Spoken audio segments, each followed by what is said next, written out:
Welcome back to the Equip for Life podcast. I am back here with Monica Snyder from Secular Pro-Life, and this is going to be an interesting one. You had an interesting idea for an episode about persuasion, starting because you guys did, and I really like it when you do this, but you did another blog post, I think, where you were posting a bunch of people's responses about like why they had changed their mind. Yeah, and if they used to be pro-choice and now they're pro-life, why? Yeah, and I haven't read all. I didn't know that you did them like twice a year, but I've read a few of these before.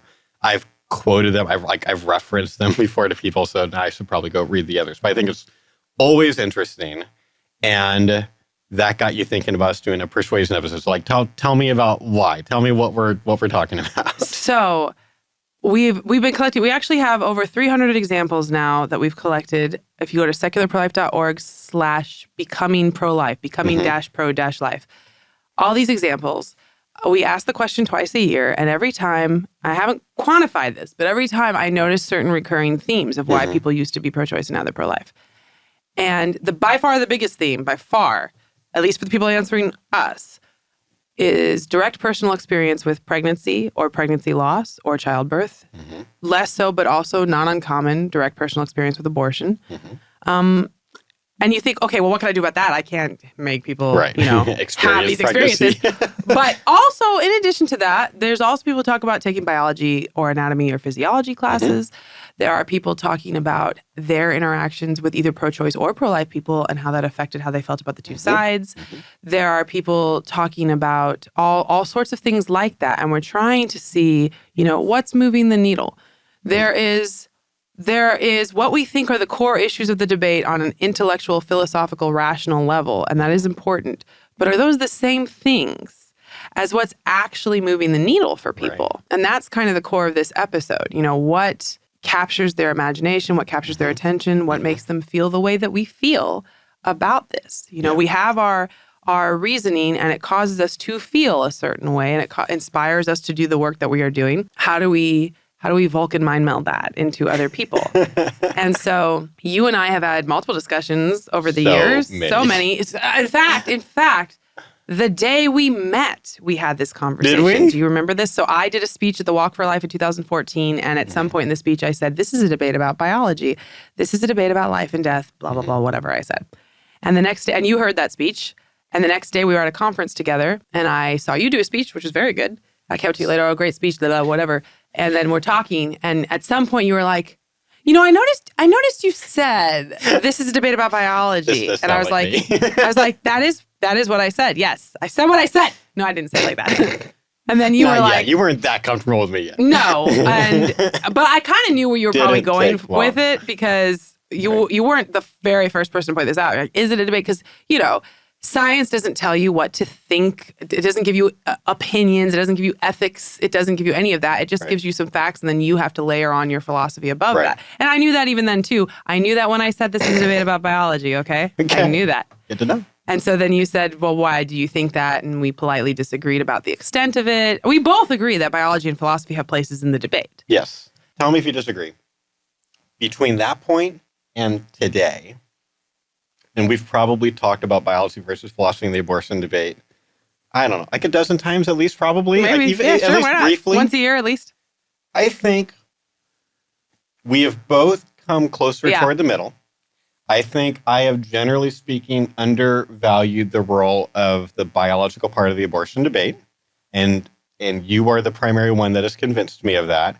Emily a bit too, finding out about the comments that we're getting on TikTok. She's basically stepping into my world and being like, oh. Yes, fair enough. What's happening. And whereas most of my experience has been on college campuses. Sure. And we've always known there's that kind of selection bias thing where I'm going to be talking to, generally speaking, more intellectual pro-choice people than YouTube commenters. So I get that. The proportion of people you talk to who have even taken a philosophy class will be so much higher in the first place. Yes. Most of them have taken at least Philosophy 101 because they had to. Right. And therefore, they've been taught the violinist argument already, and it becomes a thing. That's a very specific selection of people. It is. And so, and I think you value philosophy more now than you did then. Because I like you. Is that the only reason? No, I don't think it's the only reason. But, so I was a STEM major. I majored in chemical biology. I studied forensics in my master's program. I did not have to take philosophy 101 in college or ever at all. And I will tell you too, for better or worse, probably for worse, in the circles I ran in college, philosophy is not well regarded because that's not surprising to me at STEM all. majors are snobs. Okay, So are philosophers. I know it's a bad combination. Bad combination. Okay. And STEM majors feel like they're doing these really, really difficult classes where you have to either know it or not. There's none of this like assuming a frictionless surface thing. You have to actually get the answer right. You got to explain that phrase. Oh, sorry. Even I didn't know that phrase before you said today. I took a lot of physics in undergrad. In the earlier physics classes, when you're first learning a lot of the concepts, it's too difficult to do calculations about what's going to happen when you drop a ball on, this angled plane or whatever. It's too difficult to do all that if you're also trying to account for friction. So it's very common in early physics classes to say, assume a frictionless surface. And that's a shorthand for saying, this isn't real, but we're just going to oversimplify it so that we can talk about it. Like when philosophers say, all other things being equal. Yes, exactly. We're just trying to talk about a specific thing. Focus up. Right. Yeah. Yep. Focus up and make it reasonably plausible that you could figure this out. I just hadn't heard the physicist version of that. So now I'm glad to know that. Sure. But in undergrad, STEM majors would joke about how if you have time to go out for a drink on Thursday night, then you must not be a STEM major because I'm studying, And that was for a lot of different majors. And maybe it's just that we were jealous, because we were miserable and exhausted, but also prideful, and philosophy maybe we did not understand philosophy. We were not interested in philosophy, and we did not like philosophy majors trying to act like their classes were harder than us. Because who had the more difficult GPAs? And then you can get into, is it because your classes are harder? Or you're just dumber, all this stuff. Like it's a completely unhelpful, immature, competition. But I'm just saying that is my background. It is a thing. It is definitely a thing. And I would not be surprised if there's an equivalent on your side. And I will say that it is the abortion debate that has forced me to recognize the reality that philosophy is very important, not just in the abortion debate, in general, right? And so I do recognize that, and I recognized even when I said it, like I told you, you can't have the abortion debate without philosophy because scientism doesn't work. I understand, you can't say, we have an organism at conception, wham, bam, done. Abortion should be illegal. Right. I do understand that. However, I think that we both understand that you also can't have meaningful philosophical discussions if you don't have the correct facts at your fingertips. And that includes a lot of biological misinformation that needs to be corrected. I think the biology is upstream of the philosophy. So yes, I do think I've come more around to the philosophy. I think it is no joke, partly because of being friends with you and talking about it with someone who isn't being extremely condescending and opaque. And I'm not hanging that on all philosophers, but I'm willing to hang it on most philosophers. You and I have talked plenty of times, and many of us have talked many of times about how you can be persuasive in the abortion debate. Yeah. And it is not persuasive for someone to be condescending and to refuse to explain their vernacular or their points or whatever, interacting with you, interacting with Emily. And there's a couple other key people with philosophy backgrounds that I have befriended. And not even all pro-life ones. I can think of at least one or two pro-choice philosophy people I've become friends with where they are very matter of fact, very straightforward about their points. And it's much easier to hear and be like, I see what you're saying. I see why that is more complicated than one might think. Gotcha. So yes, I do think that philosophy is a big part of it. And I think I am begrudgingly, slightly, a little bit more respectful of it than I was in 2014. But not like a lot, though. Right. Yeah. And okay, so now my turn to dog on philosophy types because you did that about the STEM people. And I'll just say this as a caveat. This might be an unnecessary caveat, but I will say it. I don't have a philosophy degree. I'm not a STEM major like you. Yeah. I don't call myself a philosopher. And I don't know what a philosopher is, but I think most people would say you have to have at least one philosophy degree to call yourself a philosopher. So fine. I might not be a philosopher. I think I'm good at philosophy unfairly, unnaturally. Like I haven't worked. It's kind of like music. I didn't have to work super hard at being good at music. Something that resonates with you for whatever reason.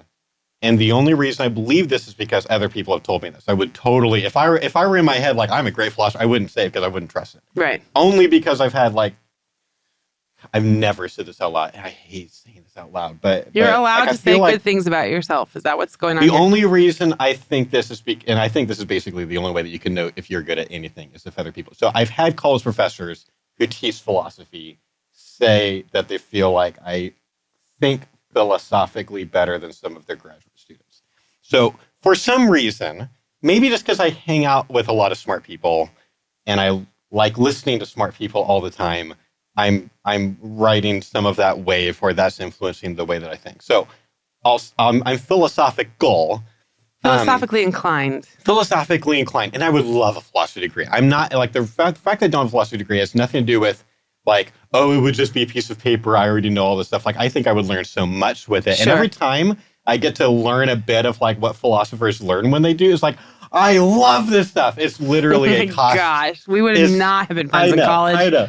It is, at this point, a cost-benefit ratio analysis. Sure. I cannot defend taking a break from your eye to get a philosophy degree. Sure. But I would love it, and I love that stuff. You're I a love nerd. epistemology. I Total love all nerd. this stuff. Also, to be fair, and this is where philosophers sometimes maybe would start getting annoyed, I also, though, think that arguably psychology has more to do with persuasion than philosophy does. I would think so, but I... Recently interested in the psychology of persuasion. Well, there's probably a lot of crossover too. Okay, Yeah. So correct me if I'm wrong. Okay. It seems to me that philosophy is going to be more about how to follow these lines of thoughts and where they, the tangents they go on and whether that makes sense or not logically. Psychology is going to be about how we naturally think when you're incorporating not just our rational thoughts, but also our emotional reactions and everything. It's obviously simplified, but Sure. There's going to be philosophy is a lot of times going to be about like trying to figure out what is true, and then there's going to be different subfields of that of like what is actually true, can we know things, but no matter what field you get into, you can get into metaphysics or all this different stuff. You're going to be learning about logical fallacies. Right. You're going to be learning about good arguments versus bad arguments, hopefully so that you can make them. And they, for sure, and knowing this from having talked to a lot of philosophy people and philosophers and stuff, like I don't think it's that controversial to say. I think most philosophers are arrogant and think as if they were so much more above the STEM people too. So I we're think doing that two groups of snobs. I think there's two groups of Match made in snobs heaven. here. Yeah, it's perfect. Yeah. And for philosophers, I think a lot of times the reason that they get snobby, or part of the reason, is because there's a Dunning-Kruger effect thing that happens a lot when people talk about philosophy. Sure. So kind of like if you think about like people who have read one article about vaccines and think that they're just as much an expert as someone who has like 3 degrees on it is probably Sure. not. Right? And there's a philosophy thing where philosophers are around bad arguments a lot. We're surrounded by it. And we're always thinking about it. And then also being told by people who are often making bad arguments about how philosophy is worthless. And you're like, well, it makes sense that you think that. Right. And so if you have not only gone through and gotten a philosophy degree, which means you're hanging out with a bunch of people who think that they're the best thinkers around. And then you spend the next, 10, 20, 30 years of your life feeling like you're surrounded by idiots all the time, or kind of feeling like that. Yeah, at least in this regard. Then, of course, it's going to be hard to not get arrogant because you're going to kind of think of yourself as being smarter than everyone else. And it may very well be true. Like, look, when the problem with arrogance isn't even being arrogant, it's how well do you hide it when you're talking to other people, especially if you're in a situation where you need to be persuasive, because arrogance is not persuasive. It's definitely not persuasive. I think it's a vice. I think arrogance is objectively a bad thing. And what if you're right? Fighting it. So I think it's different to... How are you defining arrogance? Yeah, that's fair. Okay, so... If you actually have I've got certainly more ways education and experience and potentially just more, genetically related intelligence or whatever. I'm not saying you do or don't, but if you did, you'd probably notice. You would notice, but there's a difference, I think, between noticing that and being arrogant about it. Okay. So maybe it'd be easier for me to do a parallel with music. I am an uncommonly good musician. Okay. And most people wouldn't know that unless they go and like look for it. But I am very, very good at certain kinds of things musically. Okay. And I have part of the reason why I don't think I'm an arrogant person now is because I feel like I am in recovery from it. I was an arrogant jerk as a teenager. Okay. Well, I was teenager, on a that's part worship of it. team at church at age 11.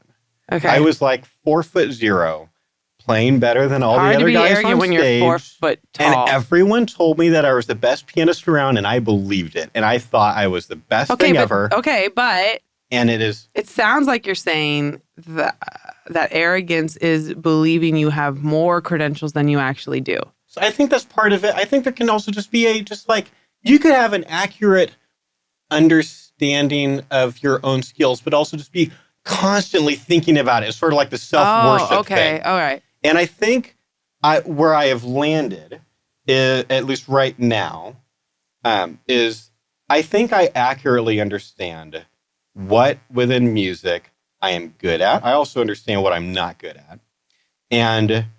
But it doesn't make me feel like really much better about myself. It is fairly logical now. So taking this understanding of the concept of arrogance and moving back a second, right? You think that a high proportion of people who study and put forth papers and things about philosophy, they have this quality. Yes. Where it's not just that they recognize that they are probably legitimately smarter and certainly more experienced than most other people in terms of philosophy. It's that they think about it a lot and they're very focused on their superiority versus other people. Right. Because like all that stuff that you like, and some of this we've talked about off air before, but like a lot of the revulsion that sometimes you get from at least certain philosophers is the fact that you are not revolted by me, and I might be making similar arguments, might have a lot to do with the fact that I just think of it in a purely logical way. I also have, imposter syndrome. You have imposter syndrome, and it actually works to your benefit in this case? I totally have imposter syndrome in a lot of ways when it comes to philosophy, because I don't have the degree. And I haven't read all the books. I'll tell you from the outside looking in, that some you have been a vastly more effective philosopher in my life than anyone. So like almost anyone else I've talked to. I think, but that's super interesting because that speaks to the psychology of persuasion. Because what that means probably is that something like my attitude or my humility has had more to do. So theoretically, your actual philosophical arguments could be terrible, and you could just be really good at being persuasive. I don't think they are. I'm just saying we're talking about different things. Yes, right. I could just be a very nice person and easy to talk to, right, who thinks that he's a better at philosophy than he actually is. And because it would be very easy for that to be true, this kind of gets into some of my thoughts on this here, because you could have dude A, okay, whose philosophical arguments are just mediocre, say, but he's just really nice and easy to talk to. And then you could have dude B, whose philosophical arguments are fantastic, very, insightful and even intimidating. Right. But he's just that guy's going to be less persuasive than dude A. Of course, but here's my thing. Okay. It's not just that he's less persuasive. That's stupid. That is stupid. What is the point of having all of this great content and ideas and then not putting any effort into figuring out how to disseminate them to anyone? I guess it depends on the topic you're talking about. It could be about something so esoteric it doesn't really matter. Right. But in the world we run in, persuasion is really important, and not just for pro-lifers. If you're pro-choice, you want to be persuasive too. Both sides see this as a human rights issue. Both sides see this, the consequences are dire. Yeah. So for whoever you're talking to on either side, I don't see how you can deny that persuasion is important. Yeah. And my point here, I don't think anyone is saying persuasion is irrelevant. I don't think anyone is saying that in this context. Right. But my point is, it is not just that you're not persuasive, it's that I think your intelligence is lower if you don't recognize that you're not convincing anybody because your personality traits are getting in the way. And this is maybe where it's sometimes helpful, at least at a colloquial level, I think, to kind of separate out like emotional IQ versus like other kinds of IQ. Because I think what you're Whatever. describing What is the aggregate? Okay. Right. What you're doing doesn't make sense. If you have no whether you're emotional on my side or not. IQ, then that would kind of drop your average IQ. Okay, right? so maybe that should take your arrogance down a little bit, because what are you even doing? Yeah, I think everyone should take their arrogance down, because no one is as good as they think they are. Like, basically, like all these people are not as perfect as they think they are at either philosophy or STEM. Imposter syndrome is very common in STEM too. That's the funny thing. We're talking about groups of snobs. Oh, of course. You've got all the facts on your side, though. We don't have facts. If you can remember them, I'm not talking about feeling insecure about STEM versus philosophy. Yeah. I'm talking about an individual person trying to be good at STEM and wondering if they really are. Super, super common to have imposter syndrome there. Yeah. You could have people, and I'm going back to undergrad now, but you could have people have fantastic grades in extremely difficult classes, and they're still like, how did I ever get this far? I have no idea what's going on, especially if you study physical chemistry, which I still could not tell you a single thing about. And here's an interesting question. How many of these people who act super arrogant and obnoxious also have imposter syndrome at the same time? Oh, I think a lot do. I think it's... Is it a front? Is that part of where it's coming from? Arrogance contrasted with confidence, okay? I think arrogance stems from some insecurity. And I think confidence is the opposite. So you could have whatever credentials and education and intelligence. And if you're acting really arrogant and kind of lording it over people, I almost always, and this is probably not always true, but instinctively, I almost always assume that you are a little insecure, maybe very insecure. And you've got something going on with you where you need to make sure people give you some kind of accolade or recognition for how professional you are, how insightful you are, whatever the quality is. Whereas the people who have truly impressed me, and this is well beyond the abortion debate, just in general, are the people who have some kind of substance I don't have, some kind of knowledge or experience or insight that I'm not good at, combined with they're just telling you about it. And especially another thing too, very good, clear communication is difficult, especially over technical or just esoteric, difficult subjects. And so the more you can take a complicated, difficult subject, and especially one that I am not familiar with, and explain it to me in a way where I'm like, I get what you're saying, then I know that you know it really well. That's the irony about different kinds of vernacular. The more you can explain something in layman's terms, the more of an expert I assume that you are. And the more that you use ridiculous, opaque language, the more I assume you're trying to make sure people know that you're really smart and don't question you. Because if they do, then it might turn out that you don't freaking know what you're talking about. By the way, and I'll take this back again, this is not necessarily biology versus philosophy, because I do have a biology background and I'm not an expert. I don't pretend to be. I try to own the limitations and work within them. However, because I do have a biology background, there are times repeatedly in the abortion debate when someone that I can tell, because of my background, has less knowledge than I do about some kind of biological topic. And sometimes the way I can tell it is because they use unnecessarily convoluted language. And it's almost like screaming, please nobody ask me about this, okay? So you'll see people be like, oh, did you mean totipotent? Did you mean at a multicellular level? And most of the people they're talking to will be like, I don't know what that means. And I'll be like, I know exactly what you're doing. You haven't said anything. You haven't said anything. So they'll be like, oh, a ball of cytoplasm with proteins around. I'm like, yes. What? Yes? What are you doing right now? Is there someone else you're talking to? I don't understand. There might be. So I think you're right that that's at least some of the time going on. I'm wondering if this also sometimes is going on. And maybe it's a small minority of the time. But when I think about when I've used big words, and I sometimes use big words, typically I am doing it for one of two reasons. One, to lord your credentials over other people. Well, I don't have credentials, is the thing. To lord your assumed credentials over other people. No. If you can say ontological, everyone thinks you have a philosophy degree. That's probably true. And to be fair, I think most people think I have a philosophy degree. I think you have a philosophy degree. And you've told me multiple times that you don't, and I continue to think that you do.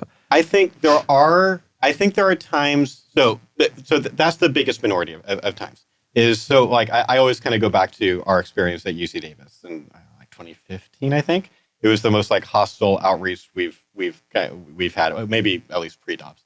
And there was a period of time for maybe half of one of the days, or maybe a whole day, where I was intentionally using a lot of big words because the pro-choice people who would actually talk to us were so hostile and obnoxious and acting like we're total idiots that I thought that maybe by using big words, I could... You get more of a rapport. You get them to back off enough to consider what you're saying. Like, look, I might be wrong, but I'm not the idiot that you're treating me like. Right. Stop it. Right. And it didn't work, by the way. You know, but it was a very intentional test that Tim and I were both doing that day, and it messed up our conversation. So I don't do that anymore.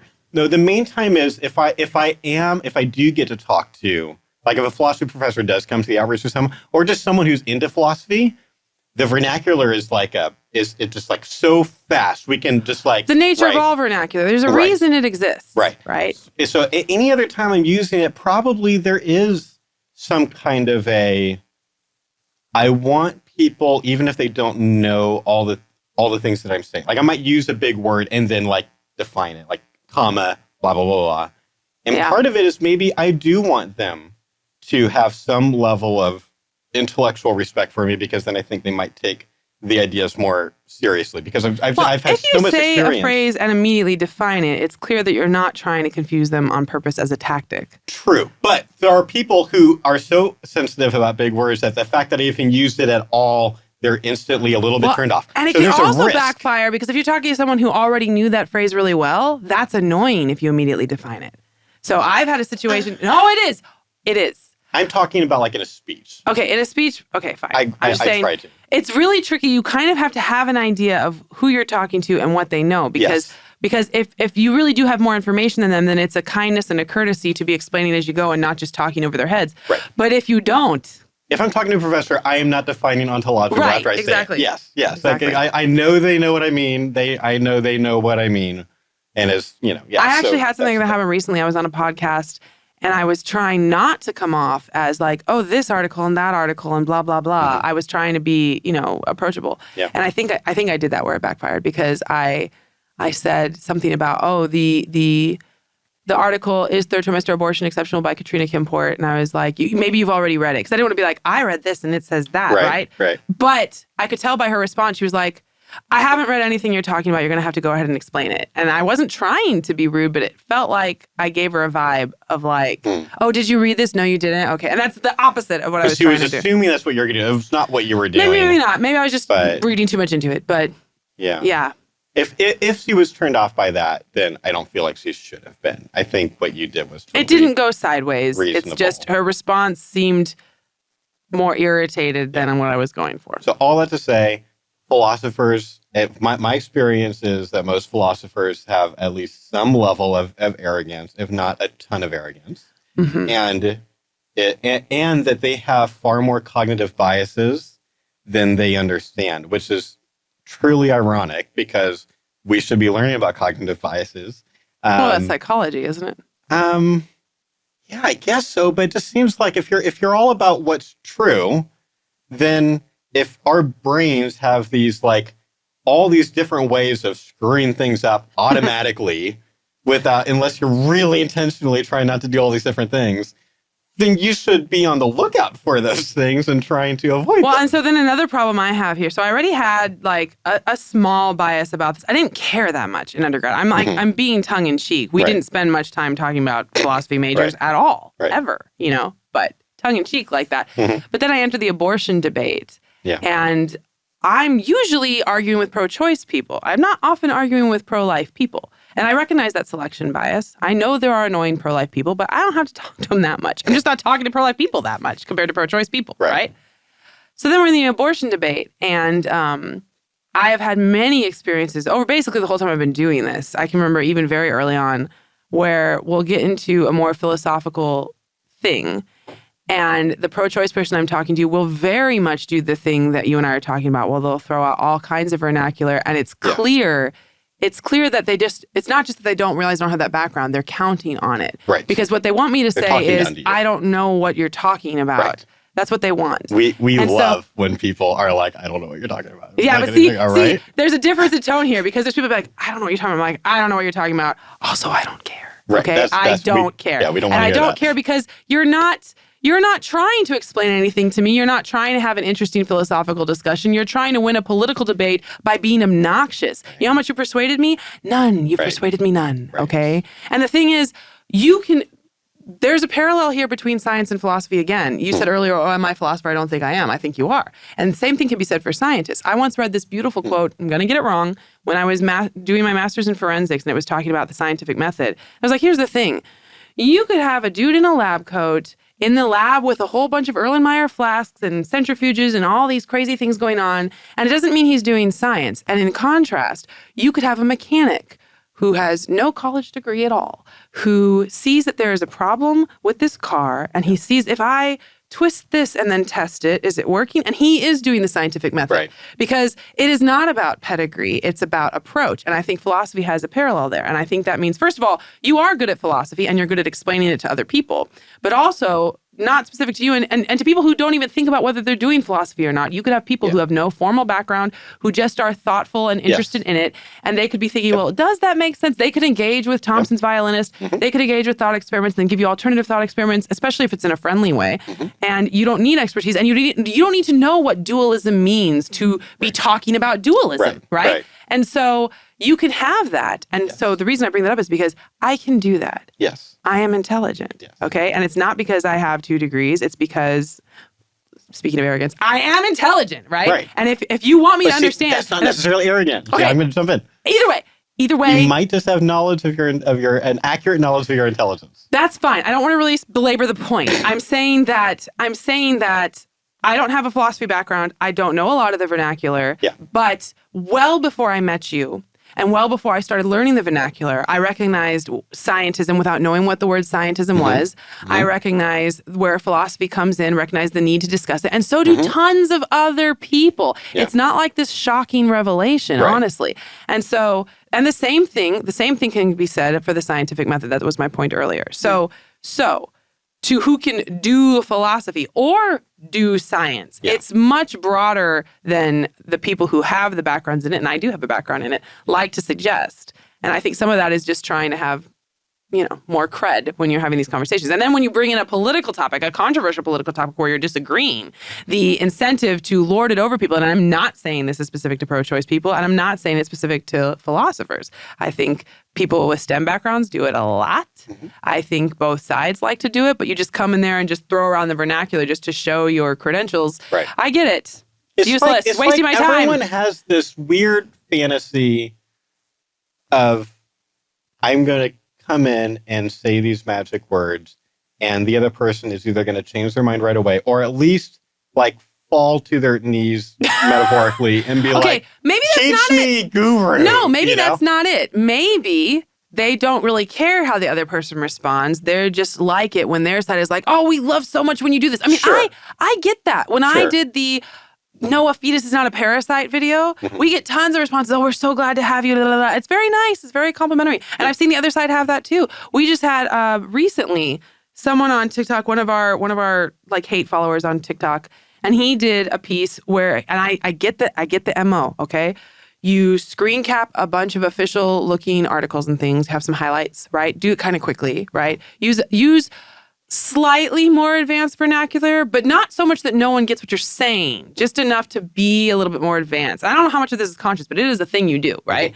You go through it all very quickly and you have a certain demeanor to your confidence in what you're saying, whatever. And so he did this. And sure enough, the comments are like, so glad to have you here. Love it when you do these videos. This is A+ content, chef's kiss, clap, clap, clap. You know what he actually said when you got down to it? He said personhood emerges at 29 weeks. That's what he said, based on cortical functioning. So then I ignored the rest of his video and I just said, so if we went into a NICU and killed a bunch of premature infants 22 to 27 weeks, is that murder? That's me doing philosophy, Josh. Okay? I mean, it's not a bad question. No, I'm not saying it is. I'm saying all of that overtone. You were able to ask him a really good question in spite of not having a philosophy degree. But also the reason people do this might not be because I'm going to fall to my knees begging for your wisdom. It might be because their side really loves it. It makes them feel it's just empowered. Performative to their own it side. Makes them feel encouraged. And our side too, I'm not saying specific to their side. Right. In fact, we had, right after Dobbs, this, best I can tell, sophomore in college who is beginning to study biology, did a viral TikTok. It got at least 200,000 views about how the embryo is a parasite scientifically, and this is why scientists are pro-choice. It was all total BS, complete BS. But she had the formula perfectly. She shows screen caps of scientific tests. She talks about totipotency. I mean, she did say totipotency, but you get my point. Right. That kind of vocabulary, right? She points out a couple true biological facts that go with this thesis of the embryo as a parasite, although the definition she used in the background said of a different species, and she just didn't mention that part, but it's fine. Whatever. All. That's okay. It's not important. But we had a ton of people send us that TikTok. We had a ton of people been like, I feel like this isn't true. I don't know how to respond to it. What do I do? And so I have a lot of friends who are pro-life who are doctors and biologists and STEM people. Often they're private about it, but I know them. And I said, guys, I'm going to do a response to this. This is what I think I'm going to say, but gut check me here. Yeah. Is there anything you would say differently? Here's the great irony, and this is Dunning-Kruger, I guess, in the reverse.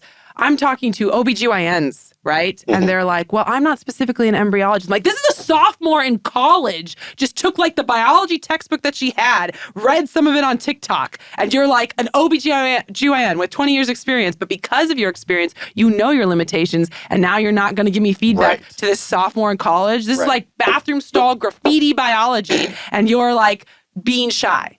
That's okay, I get it. But the irony, right? And so one of them was like, how do we respond to this? And they were being very, very nuanced and specific. And I was like, that's not the formula. Here's what you do. You pick 3 facts and you use a slightly advanced vocabulary.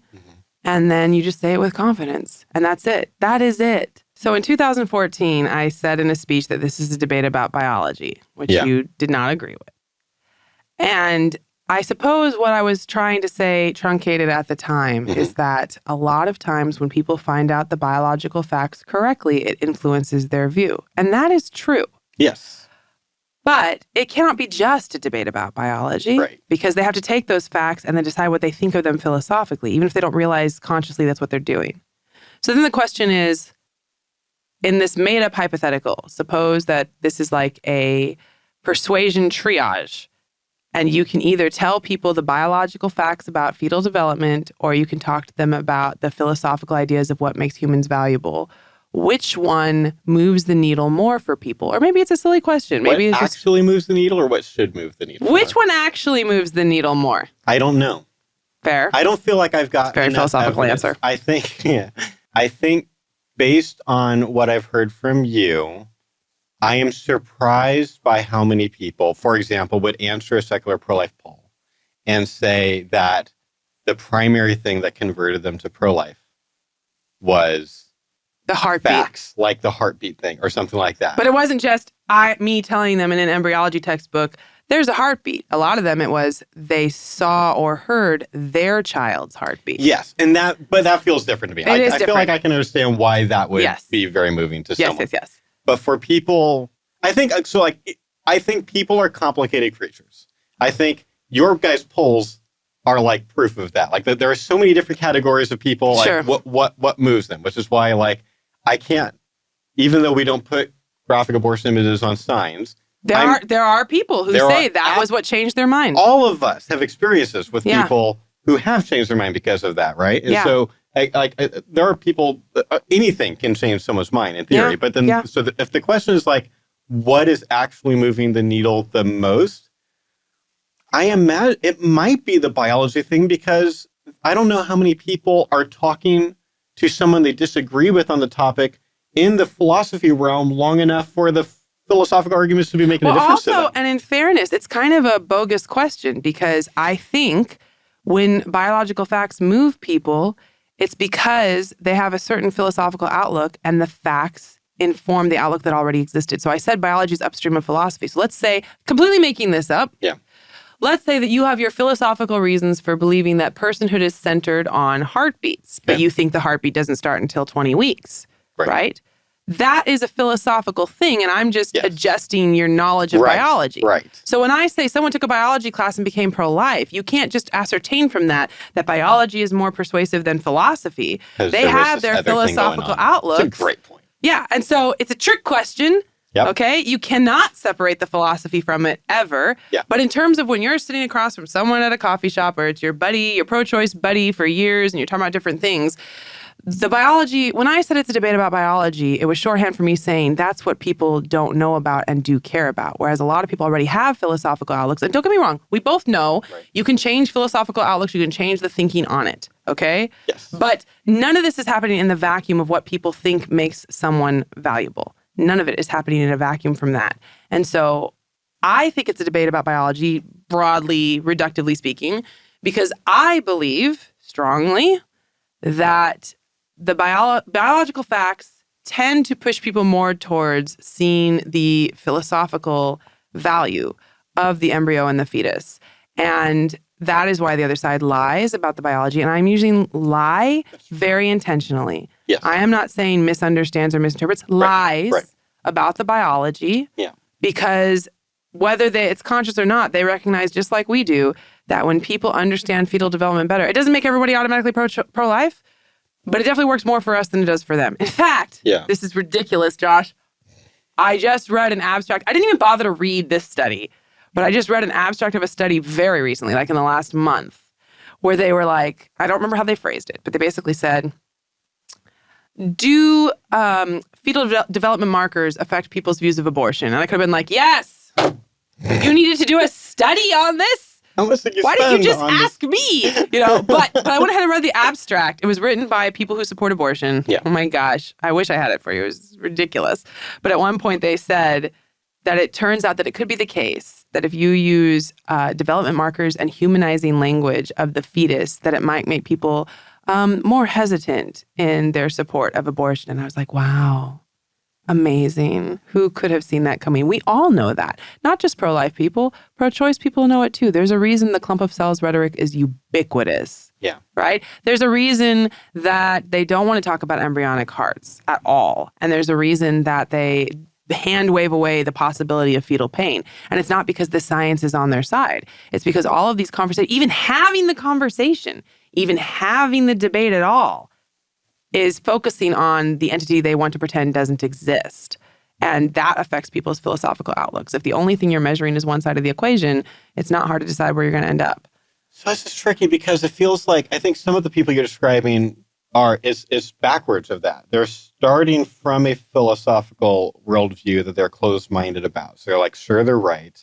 And then the cognitive bias thing comes in and they are like, defensively using language like product of conception or whatever because they don't want to think more seriously about whether their worldview might be right. Their brain is actively trying to defend themselves from changing their mind. And so then they start using this language and stuff. No. So say you have someone whose philosophical worldview entails believing that, I'm making this up, entails believing that once an embryo looks very humanoid, then they are a valuable person, right? That's just their gut instinct reaction, which would be not an unusual reaction to have. There are people that are there. Right? Yep. So the philosophy is already there. You don't need to convince them of what entails personhood. But in order for them to justify their defense and support of abortion, they need to believe that that thing isn't happening. And that's where the debate about biology comes in. Okay, so I must be misunderstanding what you're just saying because my reaction, but I think you already know this. So help me understand what I'm missing because I'm strong. Maybe you're not. I'm kind of thinking this out on this episode with you. I feel like that person has a really bad philosophical worldview, and I need to help them with that. Because fair enough, because it's not a good reason to grant humanity. It's a horrible reason. But I'm saying, let's say that we were like, fine, good reason, fine, whatever, right? Okay?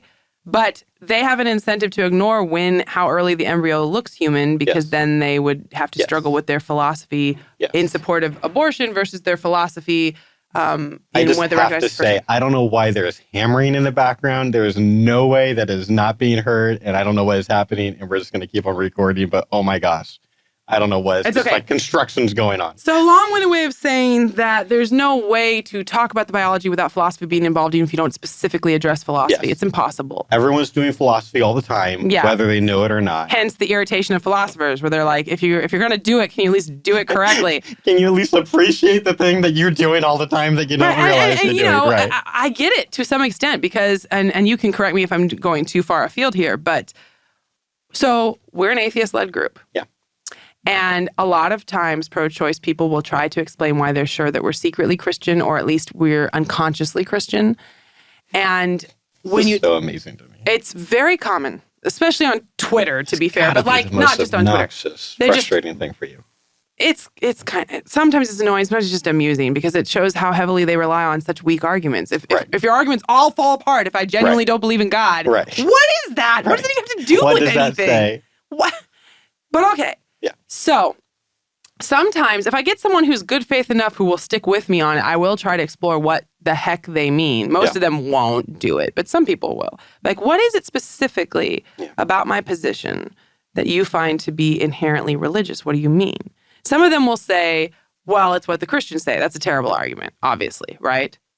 Christians say a lot of things I agree with, a whole bunch of things. Like, I also like pepperoni pizza, blah, Just blah, like whatever. atheists Right? say all kinds of things I agree with. Yeah, exactly. So that doesn't help me, right? And maybe that's it. Maybe it's just a knee-jerk, association thing. And for some people, that's what it is. Yeah. Some people have tried harder to elaborate, and they'll say, it's the idea that life begins at conception. Okay, pause. Biologically, life begins at conception.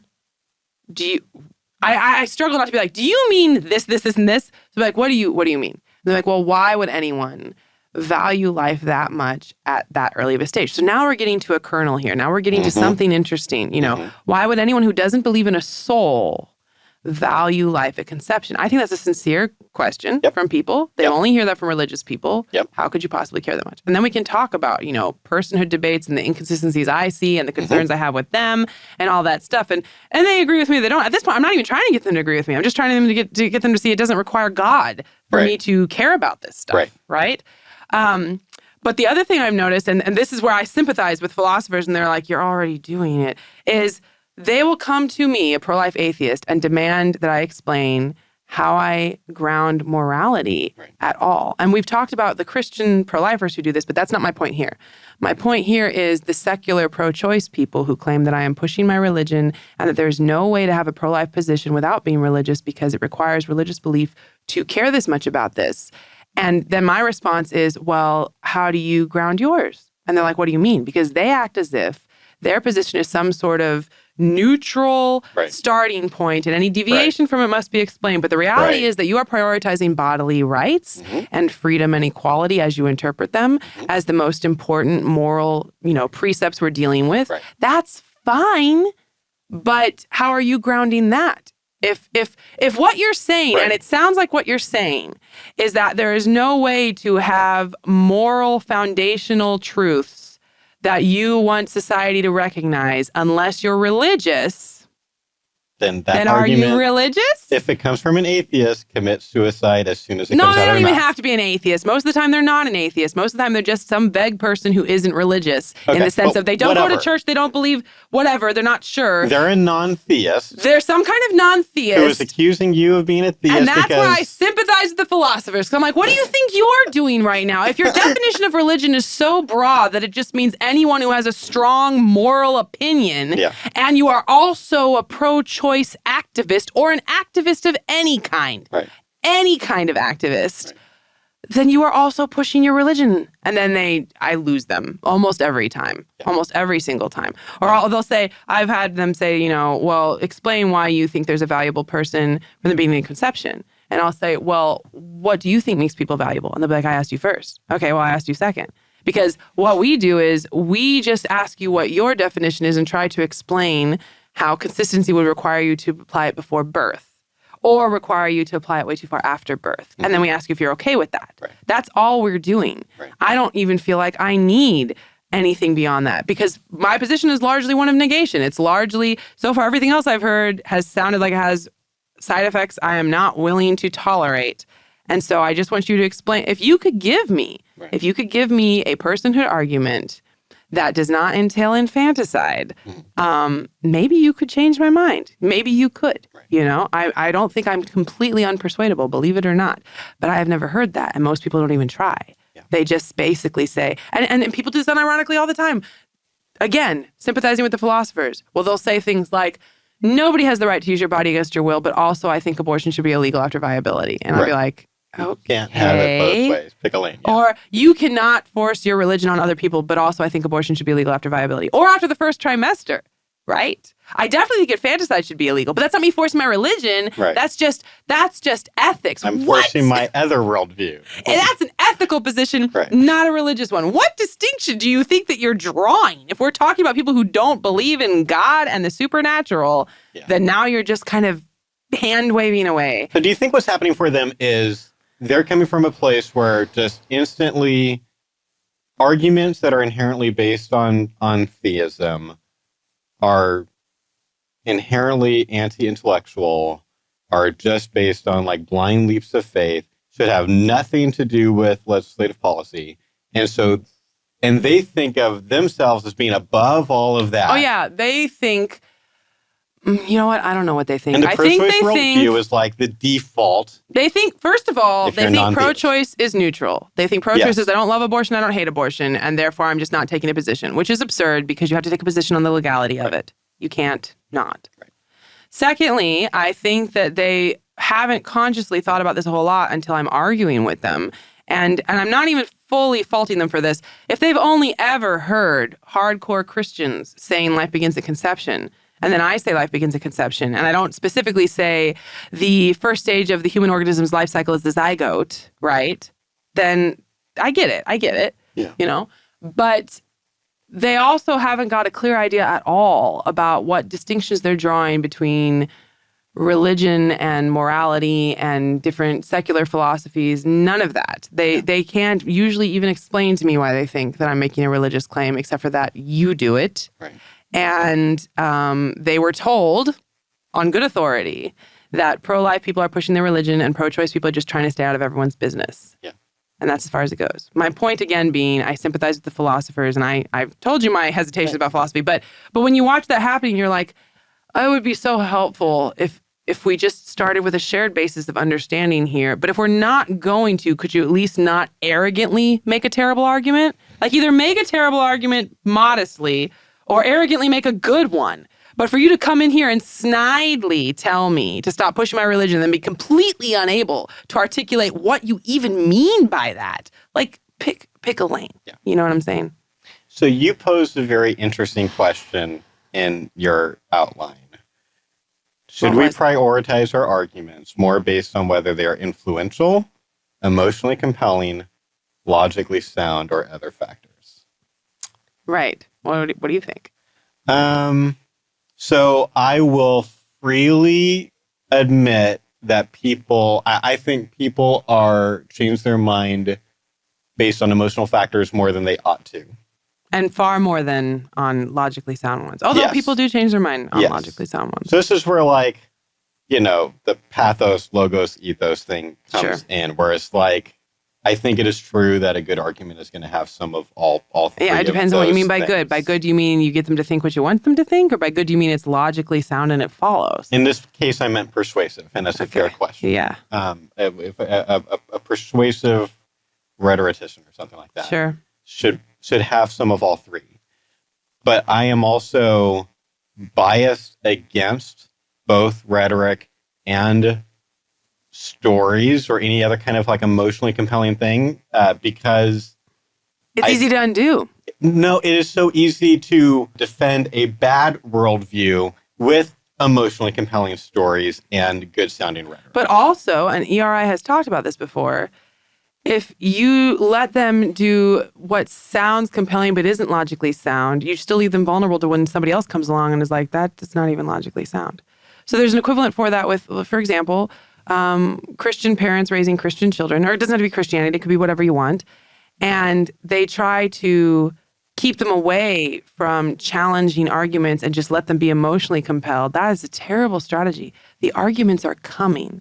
You're either prepared for them or you're not. Yeah. So that's kind of a different question. What is most persuasive in the moment? Probably an emotionally compelling story. Yep. What's going to keep them? On average. What's going to keep them with you? If you're right, it's going to be whatever's most logically sound. I think so. Yes. So it kind of depends on what you're doing. Or at least hopefully. I mean, so this is where, again, this is where I'll sort of poo-poo on the philosophy thing for you. I think Jonathan Haidt as a really good point when he kind of talks about the idea of all of us being on this elephant. And you're this I know it, but not everyone. So it's we think that we are like so logical and so like, we're purely logical beings and we're not being affected by emotions. And he's like, no, you're the driver on the elephant. You have a little bit of control, but you have no idea how much more control the elephant has, which is like your emotional the elephant being, right, and stuff, exactly, right? Yep. And so I thought about that a lot. That drives me crazy. Well, then if he's right, and your goal is to get more people to be pro-life, then the reality is that the emotionally compelling arguments are the more effective ones. I don't know what that means for the morality of making them versus a logically sound argument. Well, ideally you do both. Need both. It means that we need both. And because so many of the other pro-life speakers and groups are spreading emotional arguments for being pro-life, and I think That's true. It is very covered. Very few are doing true. Good philosophy. Even I think a lot of the apologists are sometimes doing bad philosophy. Then I kind of want to come and be like, hey, what ERI was started based on what is missing from the movement combined with what are we good at and what could we actually fill. We can't fill all the holes in the movement. We wanted to fill at least one, and one of those was didn't feel like there was a lot of great philosophy happening. And we wanted to try to like get everyone in the pro-life movement, no matter how philosophical they are or not, up at least one rung on the intellectual ladder. Okay, yeah. Using fewer bad arguments, more good arguments, and more persuasive arguments, but only true and persuasive arguments. Of course. Yes. That makes sense to me. So I'm not doing a lot of emotional story stuff when I'm talking to a pro-choice person or training pro-lifers in arguments. And maybe there's an imbalance there.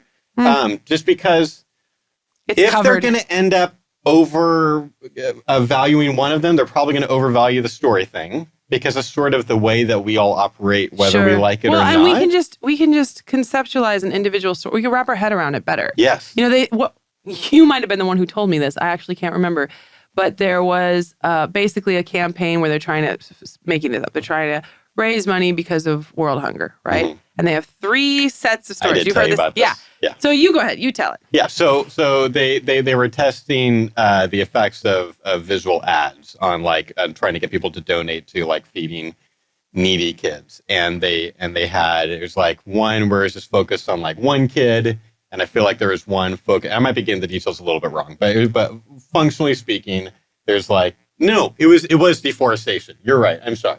There's deforestation, and there was a positive ad versus a negative ad. And the positive ad was all about the beauty of forests that have not been deforested or whatever. Right. And then there was a negative ad that was just like, look at all these barren trees. They're like, it's super ugly. Look at this thing. And the negative ad was more compelling. I did not know that, and that's not what I was thinking. Oh, okay. What were you thinking? The one I heard was about world hunger, and they had a story of a specific child that if you give this much money, she gets this food for this many days. And then they had statistics about how many children are going hungry in Africa. I told you this one. Yeah. Yes, and what they found was the single story got more money. By far. And the statistics got less. And if you combine them, you tell the story and back it up with the statistics, still got less than the single story. Yep. Because people hear the statistics, and first of all, it's impersonal, they don't connect. Also, it feels overwhelming. It feels like, why am I going to give $5? It's not going to make any difference at all. Right. And so the people trying to raise money for world hunger, they're not sitting there thinking, okay, but realistically and logically, they're just going to tell you the single story. Yes. Are they wrong? No. It's a true story. No, but to be fair, no one thinks that there's not like a moral debate there either. Like everyone knows it's wrong for kids to be starving in a village in Africa. Sure, of course. It's all a question of how much money are you going to give or whatever. I don't see how that negates what we're talking about, though, because my analog would be, let me see how I make it. So it would be like telling the story of a mother, and these are true stories, this happens a lot, of a woman who was pro-choice, and then she had a wanted pregnancy, and she went in for the ultrasound, and she saw the heartbeat, and it changed her life. And now she can't bring herself to support abortion because she cares about her child, and so on and so forth. That's the story, okay? Yep.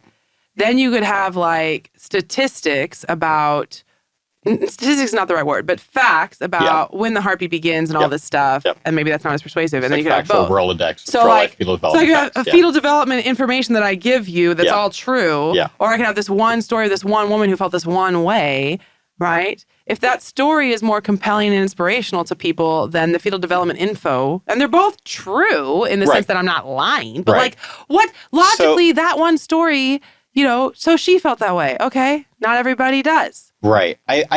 My suspicion, and I think so, we got to be careful about what we are taking from the hunger story. The hunger story is like the story that you just described. I can't imagine would be very compelling to very many pro-choice people who disagree, because because they have a bunch of their own stories, right? Of women saying abortion was the best thing that ever happened, right? And that's the hunger thing. Where there's not a bunch of stories about how great it is to starve, right? No one's doing that. So there's like this war of anecdotes thing that is happening a lot of times. War of anecdotes, and none of them prove much of anything. And so the question for me is like, so what is actually persuading pro-choice people to be pro-life? I think is different than what is persuading people to give to world hunger. Yeah, you're right. Or something like that. I see what you're saying. But I do think it is true that some people are more moved by certain kinds of stories. I don't think that story, but more compelling versions of stories. Stories of abortion survivors, stories of women talking about how wrecked they were after their abortion. Like there are these things that I know that is for some people compelling, which means I don't want it to be removed from the pro-life movement. Right. I think like that stuff needs to happen too. I do think that generally speaking, and so this might be my own bias. I feel like we overvalue that stuff. Like the fact that most pro-life speakers are there to tell a personal story. Do you mean overvalue it in the sense that it doesn't work as well as we think, or in the sense that everyone's kind of already heard it? What do you mean? Probably, well, at least the first thing. I think there are too many people who are not going to change their mind just because they heard a pro-life person tell a story. And there are pro-choice people who have just like been sort of waiting to hear a good response to the violinist. Right. And feel like they haven't yet, or they feel like the ones that they've heard are inherently religious, because some of the pro-life responses are kind of inherently religious, or at least inherently teleological, intelligent design based, or whatever. For the violinist? Mm-hmm. Okay, we could talk about that later. Yeah, we could talk about that. But I mean, there's like, when I do ball autonomy talk to them, like, here are some not very effective responses, and some of them are inherently religious. Oh, okay. That are going on. And so they might have only heard that. And so then I want to come and be like, I want to try to provide the thing that they haven't heard before, that for some that makes sense. segment of the population, and probably too small of a segment, like I want it to be everyone. Well, it's also a cumulative effect. This is what we're saying. It could be a cumulative effect. You could have people that are, again, making this up, pro-choice. They see a specific story about a woman who really suffered after abortion. It doesn't convince them that abortion should be illegal. It just makes them feel less so gung-ho about it.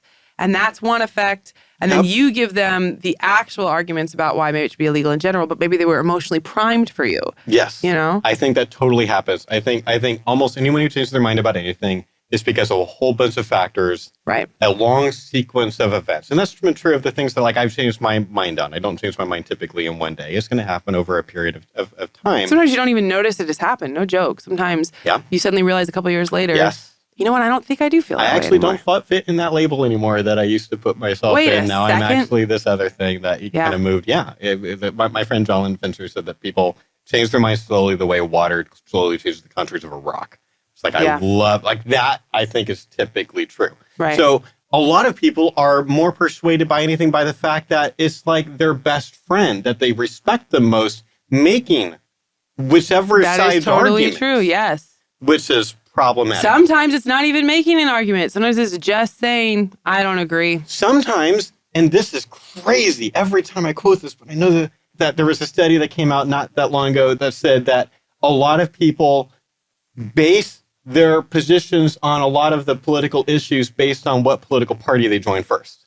I'm not surprised at all. So that's the elephant, crazy. Man. It's not crazy at all. It's totally understandable. And by the way, anyone who has lived in a geography and social situation where they are the only person who holds their political view on a given topic or on a whole bunch of topics, you recognize how much tension it takes to continue holding those views in light of everyone you're around, even though all the logic of it, all of the arguments have not changed, right? But it's exhausting, and that takes a toll on you, you know? But if they're basing it like even before they're hearing from their other, let's say, Democratic friends. That also doesn't surprise me, though, because let's say, for example, that let's say you have 3 topics you've studied a lot in politics and you've come down on, in this case, the Democratic side. Whatever, it doesn't matter what they are. You've studied them a lot. You've looked at what the different politicians have said and what your friends who you trust have said, and you have found yourself to genuinely be in agreement on these 3 topics, and you don't have time to study this 4th topic. What's your shortcut going to be? If you have to vote, you don't have to vote, but it doesn't have to be voting. If you have to start feeling a certain way vaguely in your social circles about the topic 4th, and you don't have time to research it, you're going to trust the people you've already checked in with on the other things. Or you may have never researched any political topic, but you know that your dad is a really smart guy who you generally respected and got along with, and he's researched it a lot, and you don't really even know people who disagree with you except for how you see them, you know, on the news, and you don't have time to research it, or you don't have the interest to research it. Of course, you're going to generally think that you're a Democrat. And I don't think it's surprising at all. People don't have infinite time and they don't have infinite mental energy. True. You know, it is not at all surprising to me that they will change. And what's more interesting to me is I have seen over the years, so specific to pro-life atheists. Pro-life atheists have to hold a lot of tension in their life because if they're activists, if they care enough about the pro-life issue to be active at all, there's a lot of tension there because atheists are overwhelmingly pro-choice. Often not even in a nominal way, often in a very hardcore way. And the pro-life movement is very, very Christian, and I don't mean in a nominal way there either, right? And so you have to put yourself in the position in one circle or the other of pushing against the tide the whole time. And I have definitely seen at least a couple of times people I'm friends with who are pro-life atheists, and over time they decide they're not pro-life anymore. And I might be misrepresenting them, but in the conversations I've had, it doesn't sound like they had any new factual information about abortion. Just didn't want to deal with peer pressure anymore. They're just sick of it, right? They're exhausted, and maybe they even, and I think people really do convince themselves, you know, I was wrong before and this is correct. And I think that it's amateur hour for people to be like, well, if they really believed it, they wouldn't change their mind. Please. Right. How many things in your life have you been pushing against your entire social circle the whole time? Some people do it, but there's a reason it's unusual. You know? And I feel like, by the way, atheists should especially understand this, because atheists love to make the point of how many people happen to be the predominant religion of the country they grew up in, right? How many people do that? Oh, it just happens to be that that's the right one, right? It's the same thing with this. It's the same thing. And so that's why when sometimes people tell me I'm a pro-life woman because I just want the approval of other people, and I'm like, I'm a pro-life atheist woman. I swear, if I wanted approval, these things would not be in combination at all. So tell me if you disagree with this. I think, like, generally when I think about like how I would like society to be different.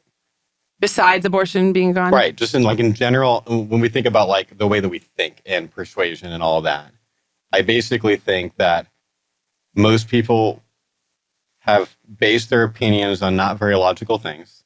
Sometimes it's what their parents taught them. Sometimes or what there's no their thought at all. church It's just kind thinks of, or whatever. Like, there's not a lot of thought that's gone into it. I for sure believe that there are people who have changed their mind primarily because of a story, probably of someone that they know, not being told by someone else. True, It's a story of someone that they know. So that's true. But I would like that to be less true. I would like people to be less directed by the elephant, and for the elephant driver to gain more control, and for them to be more thoughtful. When they hear a story that makes them think, maybe I should think that, like, to be, okay, that is a compelling story, and there might be things we can learn from this story. Then you do what your organization is doing, what we're doing, where it's like when they say this claim, here's our response. You can consider it or not. But there is something to be said in response besides just, feeling convicted. Yeah. I don't know what else you could do. Can you really get rid of the elephant? Isn't the whole point? I don't think we can get rid of the elephant. Human nature. But I would like people. I do think it's possible. Is laughing at you right now. He might be, but I think because this is my experience. My experience is that I am spending a lot of time now, more than I did 10 years ago, fighting against my elephant. Yeah. And trying to train my driver to have more control over my elephant. And so I'm paying a lot of attention to cognitive biases, my own cognitive biases, and I'm intentionally spending part of my life, I can't do it all the time, as that's too hard, but I spend some of my time, I'm listening to people like Sam Harris. So I'm trying to get outside of confirmation bias mode. Sure. I'm reading Reddit all the time. I'm reading pro-choice people and thinkers and things like that, and on other topics too. And I've changed my mind on a lot of topics, and so like but I'm not saying I don't have an elephant. Of course. I probably still have more elephant than even I think I do right now. Right. But I feel like my driver is in more control than probably the average driver. So there is some wiggle room. There's some room here where people, I think, can gain more control if they understand more about cognitive biases, if they figure out that they ought to be genuinely open-minded about almost everything that they think. And but there are things that people can do, and I think that people don't usually do them, and I want them to all do them. I think you're pretty much doing everything you can on that front at this point. Yes. Yes. So back to the original question, I don't think there's a true answer to whether biology or philosophy is more persuasive. I think they're both. Yes. We agreed they're both necessary, but I also think necessary. You couldn't separate them if you wanted to, because I think that the biology, and not just biology, but other facts in general, like as a different example, I think that there are some subset of the population who are basing their stance on abortion on tribalism. And so the more that you break down the stereotypes about either side, the less likely they are to do that. Yes. It could be religious stereotypes. A big one that I like to point out is the gender stereotypes. Religion stereotypes are forgivable because there's a strong correlation. Yes, there is. Gender stereotypes, not so much. And so when they try to purport this narrative of men oppressing women, to the extent that people care about men oppressing women and believe that is true, it could affect which side they're on. And that's why the facts matter anyway. You know, it's not just philosophically, this shouldn't be about. Philosophically, the answer would be arguments don't have gender. But I think on a factual level, or maybe you could say on an emotional level, it's also, this isn't even real. That's not even a real thing, you know? Yeah. So there are certain pro-life arguments that relate to that I think used to be more persuasive than they are now. Meaning, so like we say a lot of times that I think like truth doesn't change, but culture does. The way that Gen Z psychologically reacts to data is pretty different than Gen X. Okay. And so part of like what we're trying to do here is track with what is working now. What is working with pro-choice college students right now, now will work 10 years ago. Right. And one of the areas where I think that a major shift has happened is there are certain kinds of, I'm going to use the term more like cold philosophical arguments. Okay. That maybe should work in a vacuum, but don't work as much anymore. So for example, when someone does how many kids have you adopted? How many of these different things do you really care about children? That whole thing? Okay, so there's a cold philosophical response that some people teach. That would be something along the lines of, it doesn't matter. There's all bunch of different versions of how to say it, but in the end, that's an ad hominem fallacy. It doesn't matter. Oh, I love it when you say a specific fallacy. Right, and I'm we got people trying on to Twitter teach now people, just making up fallacies. Did I tell you that? Someone accused me of the appeal to health fallacy. Oh. I was like, well, you're appealing to the made up fallacies fallacy. What are we doing here? Okay, so I'm quoting other people who would use this phrase all day. I really try to not say name fallacies out loud, but they would be like, it doesn't matter. I could be the most inconsistent pro-lifer in the world and hate all kids. I could literally be an abortionist, and it wouldn't make my view about fetal personhood wrong. Okay. Super persuasive. It is technically philosophically true, but for Gen Z, I think in general, when they hear someone say that, they roll their eyes and they walk away. So what's the warm philosophical argument? There has to be a combination of that, as well as I think you do a lot of times, sadly, need to give them some evidence that you actually care about more than fetuses. What if instead of saying it doesn't matter, that's an ad hominem fallacy, you were just like, I haven't adopted any, and then let them finish their thought? You could do that, but I think they will probably say, so if you haven't adopted any, then that's evidence that you don't actually care about children, and what you're actually trying to do is punish women. But then you say, how many have you adopted? And they'll say none. So you don't care about children? Just follow the line of thought. Like, what do you mean? How many have you adopted?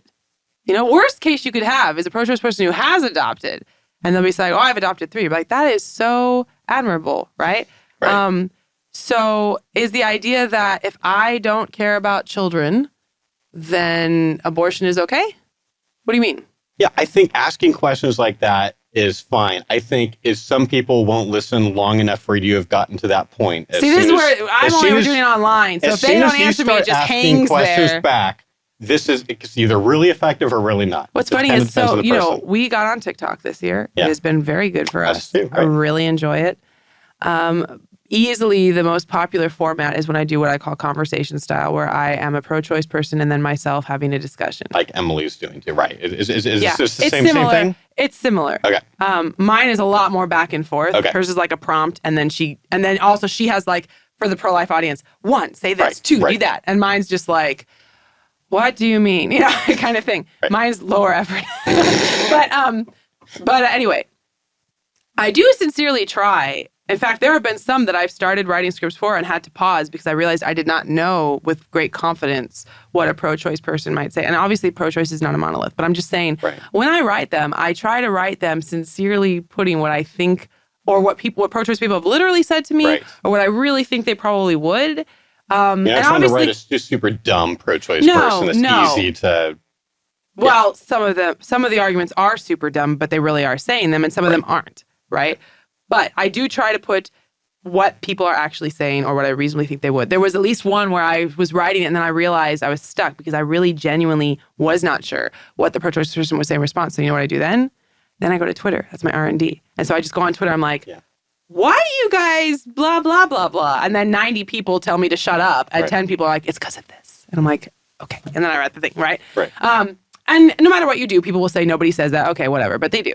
And I think I'm trying to write it in a way that when pro-choice people watch my stuff, they do see themselves in it. Not just some offensive stereotype, but like, yeah, that is what I'd say. And then it gives me an opportunity to respond without having to wait for them to genuinely let me get that far, right? The point is, in those conversation style TikToks, very frequently, what I will write out is the pro-choice person will say something and I'll be like, what do you mean? And then they'll clarify and elaborate. And I hope in-person conversations, that's very useful. I'm trying to teach also the pro-lifers watching it, like if you're having these in-person conversations, before you just be like reactive, just be like, what do you mean? Elaborate on that. What do you mean? Yeah. But the thing is, like to your point, online, it works sometimes, but I had one where someone was like, the fetus isn't a human. And I was like, what do you mean? And they're like, you know perfectly well what I mean. It's clear as day. Stop with the bad faith questions. And I'm like, okay. I'm not going to make that one into a TikTok. It's not that helpful. Right.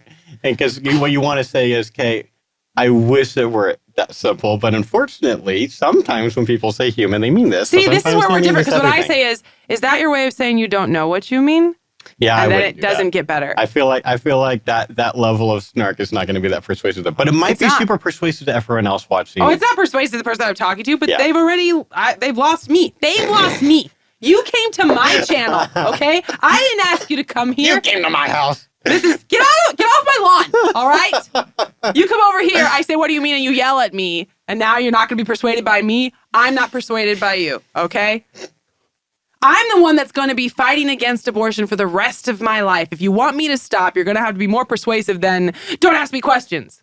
Okay, I'll just keep going then. Shall I just keep going? It is definitely That's actually a huge difference between us, because a lot of times I'm not even thinking, this is not recommending me, okay? I understand that. But a lot of times I'm not thinking, how can I persuade them? I'm thinking, they have not persuaded me. I'm not persuaded. That never runs through my mind. They want us to stop. We are working very, very hard to change people's minds to oppose abortion, and they want us to stop doing that. So they want us to stop doing that. They have to be persuasive. And to be fair, I could think of at least one pro-choice person on Facebook and at least one on Twitter who I have found, they haven't changed their mind on abortion, but I respect them. And when they talk, I'm like, oh, what did they say? And I'm interested. Yes. Right? They've got this credibility. It's unusual, but they're very chill. Yeah. They cite a lot of sources. And I'm sure you as a pro-lifer have that with a bunch of pro-choice people who's like, I will listen to Monica or secular pro-life, but not very many other pro-lifers. That's a nice thought. I don't know who they might be. But these guys, I've even told them, one of them on Twitter, I was like, listen, if I don't respond to you, it's not because I'm not interested. I'm super interested. Sometimes I don't see everything. I just want you to know you are super interesting. And I appreciate that you cite your sources. Yeah. And it makes me much more likely to read what you have to say. I don't agree with a lot of what she says, but at least she's making a case. Yeah. I think it's a she. I don't actually know if it's a she. I just assume it's a she. But anyway, all that to say, we do want to be persuasive. Of course we do. I want to be persuasive too. But also, this is a two-way street, because as far as I can tell, I can't predict the future. I'm never going to stop. And I've had people, especially because we're atheist, actually. Yeah. We've had a couple people over time really stick with us a long time and try to argue with us. We had one guy on Facebook for a while who actually, at first I thought he was a troll, and then I came around him a little bit more because sometimes he made some interesting points and sometimes he would engage me in good faith. And after a while, he kept talking about how the pro-life movement is going to dissipate and in a couple generations it won't exist anymore for all these different demographic reasons. And I kept being like, I don't really think so for these reasons, and he didn't agree, whatever, it's fine. Yeah. After a while, I was like, listen, this is a serious question. I'm not trying to be sarcastic. If you really think that we're all going to just evaporate, why are you here?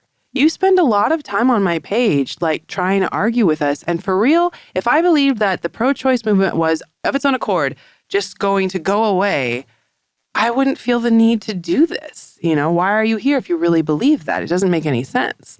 And he said that he believes he can persuade me because we're both atheists, and he thinks that he can reason with me unlike the Christians. Right. And he wants me to, and he was totally sincere. He was not, I am not making fun of him. He was like, I want you to see the harm of what you're doing. I want you to see the better way. I want you to come to my side. It was actually quite flattering, I thought. Yeah. But I told him, I was like, listen, I actually do appreciate your motivation here, but unless you can convince me that the fetus is not a valuable human being, and you have not convinced me of that, everything else you're talking about is not going to matter to me, just to be clear. And unfortunately, he has seemed to have stopped commenting, even though he was useful. But I'm saying it's a two-way street. They care about persuading us to, well, some of them do. I mean, a lot of people on the internet really, really don't. But some of them do. Right. And so, same thing by the way, when people ask your stance, we said this recently. Somebody asked us, I understand that you personally, as a woman, me, I understand that you would not get an abortion. But what I don't understand is why you don't even want to have the legal option in case you need it, right? Why not? And then Wow. Right. They're sincere. They're just like, I don't get, because again, they're just not realizing the unstated. I really don't understand why arrogance the word. No, it's so common I don't even notice anymore. But I put this on Twitter recently. This conversation was a while ago, but I put this on Twitter recently, I think yesterday, where I said that question. I said, pro-choice person says this. And then I say, okay, imagine just for a second that we are talking about born children and tell me how that sounds.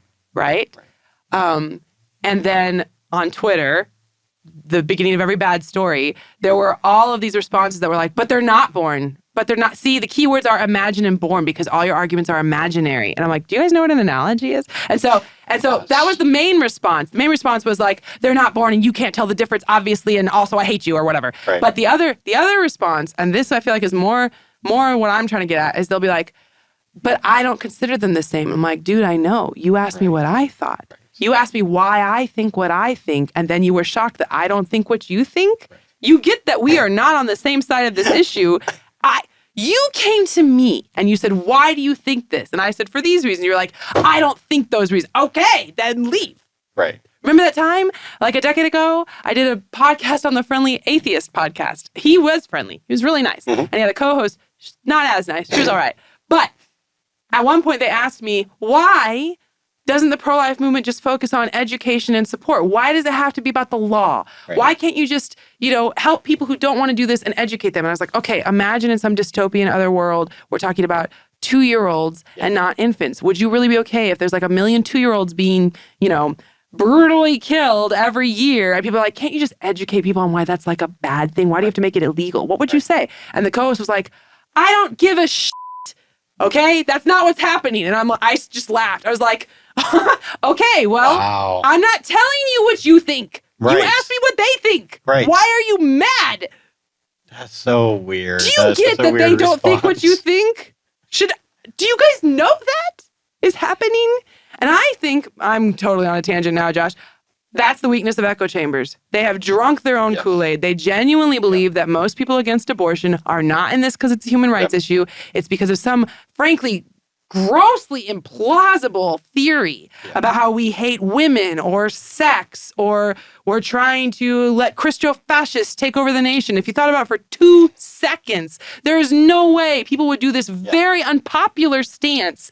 And not just that it's socially unpopular, because you could live in a suburb in Missouri where a lot of people are pro-life and it's fine, okay? But our stance entails impacts on your sexual decisions and on your social life that are unfun.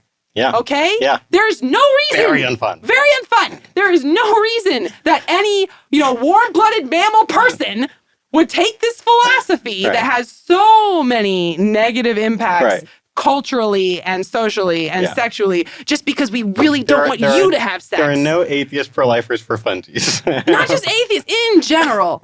In general. The fact that you so want to believe that it's not about valuable human life. You so want to believe that you're instead believing what are highly improbable theories. So going back to the elephant driver thing, and we need to wrap up. Yeah. But going back to the elephant driver thing, I think that's an example of where echo chambers untrain your driver to be effective. It's not the same thing as the elephant, but it's making your driver incompetent. Right. Because you don't have to think critically. Right. You're not thinking critically. You don't have to even think about, you don't have to notice that the stereotypes you believe are stereotypes because who's going to tell you otherwise? Yeah. So I think here's the final lesson that I would want to, or if I were to wrap up and summarize one final thing to say. Okay. Here's what it would be. Mainly pro-life people are listening to this podcast. And although to those of you who are pro-choice, kudos for making it this far. Absolutely. Appreciate you. Love having you here. You're so welcome. A lot of times pro-lifers listening to conversation like this at either a subconscious or a conscious level are being like, yeah, all those pro-choice people with their cognitive biases, man, too bad for them. It must if really that's what suck. you're getting, guys, you're not listening, okay? So much dumber than me. No, we are not saying pro-choice people have them and pro-life people don't. We're saying I don't have them. No, I'm just kidding. Right, yeah, exactly. You're the one. You That's are not the what only we're saying. I already knew you were the only one with that cognitive bias. Everybody knows that. Everybody knows that, right? So I'm begging you, pro-lifers, understand that if I am saying I have a ton of cognitive biases and more than I am aware of right now, even though I am actively trying not to. Yeah. Every day. Right. Then you probably do too. But what are they supposed to do with that information, Josh? Go learn about cognitive biases. Try to learn how to be more open-minded. Get outside of your echo chamber. Don't only listen to Ben Shapiro and Candace Owens. Don't only listen to MSNBC. Don't only listen to one side. Try to listen to smart people on both sides of an issue before you decide. Don't pick the topic based on what political party you're in. I might be wrong about a bunch of the political or moral issue beliefs that I have right now. But I will tell you, the fact that they are spread out across a lot of political party lines at least is a point in favor of maybe I am trying. Yeah, every now and then I'll have a status that gets liked by people on different ends of the political spectrum, and I'll be like, oh, that must have been either a really good one or a really bad one. I don't know, but the irony, people would be shocked to find out that I have a lot of views that are way more liberal than you do. Than me? Yes. Yeah, you probably do. And that is not the way that people would think. No. But I just keep on coming back to, I don't want to just help pro-choice people to think better. I don't want to only help pro-life people think better. I want everyone to be thinking better. And I know that there are limitations. And I know that there are more limitations than we will be able to totally control. But I think that we have some level of control that I think few people are fully exercising. And I'm just imagine a world where we all had more control over this elephant. Right. I think things would be better. Probably. There's we don't have time for my next thought. That's just unfortunate.